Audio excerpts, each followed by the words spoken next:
JDA से इस वक्त की बड़ी खबर, अवकाश के दिन भी खुलेंगे जेडीए के दफ्तर। 9 अगस्त को विश्व आदिवासी दिवस का अवकाश है, 10 अगस्त को शनिवार और फिर 11 अगस्त को रविवार। लेकिन इन तीनों अवकाश के दिन खुले रहेंगे जेडीए के दफ्तर। जेडीए सचिव ने जारी किया आदेश, विभिन्न प्रकार के लंबित मामलों का निस्तारण किया जाएगा। इन अवकाश के दिनों में इनका निस्तारण होगा और ये अपने आप में बेहद बड़ी खबर, क्योंकि बैक टू बैक जब छुट्टियां आती हैं और खासकर सरकारी दफ्तरों में, बड़े दफ्तरों में, तो फिर कर्मचारियों की बल्ले बल्ले हो जाती है। लेकिन इस बार ऐसा नहीं होगा, क्योंकि एक तरफ मौसम बहुत सुहाना और 10 अगस्त को शनिवार, 11 अगस्त को रविवार और फिर लगातार बैक टू बैक जब छुट्टियां आ रही हैं, लेकिन उन छुट्टियों के दिन भी दफ्तर जाना पड़ेगा सभी जेडीए कर्मचारियों को, क्योंकि अवकाश अब नहीं है।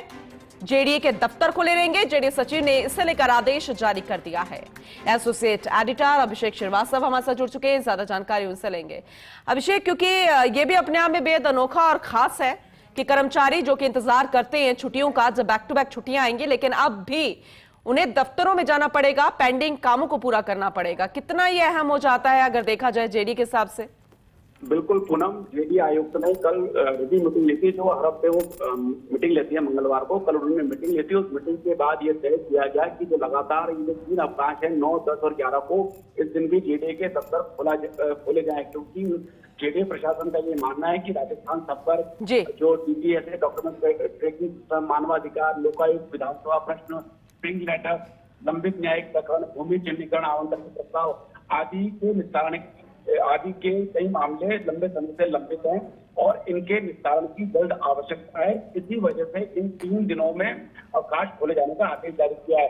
दूसरी तरफ जो जेडीए कर्मचारी यूनियन है, उसने इस आदेश का विरोध किया है। जेडीए कर्मचारी यूनियन के जो अध्यक्ष हैं बाबूलाल मीणा, उनका ये कहना है कि अक्सर जो शनिवार रविवार के जो अवकाश होते हैं, उस पर अधिकारियों की ओर से कर्मचारियों को बुलाया जाता है और विश्व आदिवासी दिवस राज्य सरकार ने घोषित किया है और इस दिन कर्मचारी विभिन्न कार्यक्रमों में जाएंगे।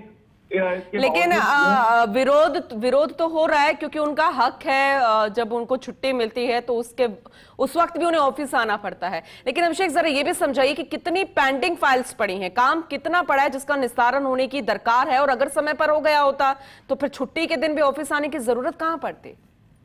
बिल्कुल पूनम, जैसा मैंने आपको बताया कि जो संपर्क पोर्टल है, यहाँ जो सरकार की तरफ से जो डॉक्यूमेंट ट्रैक सिस्टम के तहत जो पत्र आते हैं, ज्ञापन आते हैं, या मानवाधिकार के कोई लंबित मामले हैं, उसका जवाब दिया जाना है, लोकायुक्त के प्रतिवेदन है उसका जवाब देना है, या विधानसभा प्रश्नों का उसके उत्तर तैयार करने हैं, या जो विभिन्न न्यायिक प्रकरणों में जवाब देना है, तो इस तरह के मामले पेंडेंसी रहती है, क्योंकि जेडीए में स्टाफ बहुत कम है। उसने पहले भी खबर दी थी, जिसने बताया था कि अगर रेगुलर स्टाफ की बात करें तो मुश्किल 1/3 है।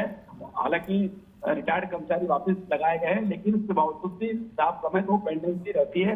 तो जेडीए प्रशासन का मानना है कि लगातार ये जो 3 दिन की छुट्टियां हैं, इसमें पेंडेंसी को खत्म किया जाए, इसीलिए आपसे जेडीए के दफ्तर खोलने के आदेश दिए हैं। और जो कर्मचारी है ना, उसका ये कहना है कि अक्सर शनिवार रविवार को बुलाते हैं, तो इस वजह से परिवार को भी समय नहीं मिल पाता, परिवार के साथ समय बिताने का दिन नहीं मिल पाता है। और विश्व आदिवासी दिवस को लेकर भी खासकर जो कर्मचारी विरोध कर रही है कि आदिवासी दिवस पर कर्मचारियों का कहना है कि वो विभिन्न कार्यक्रमों में जाएंगे और उसकी भी जेडीए प्रशासन उन्हें दफ्तर बुलाना है। चलिए ठीक है, आगे भी आपसे जानकारी लेंगे। फिलहाल बहुत शुक्रिया इस अपडेट के लिए अभिषेक आपका।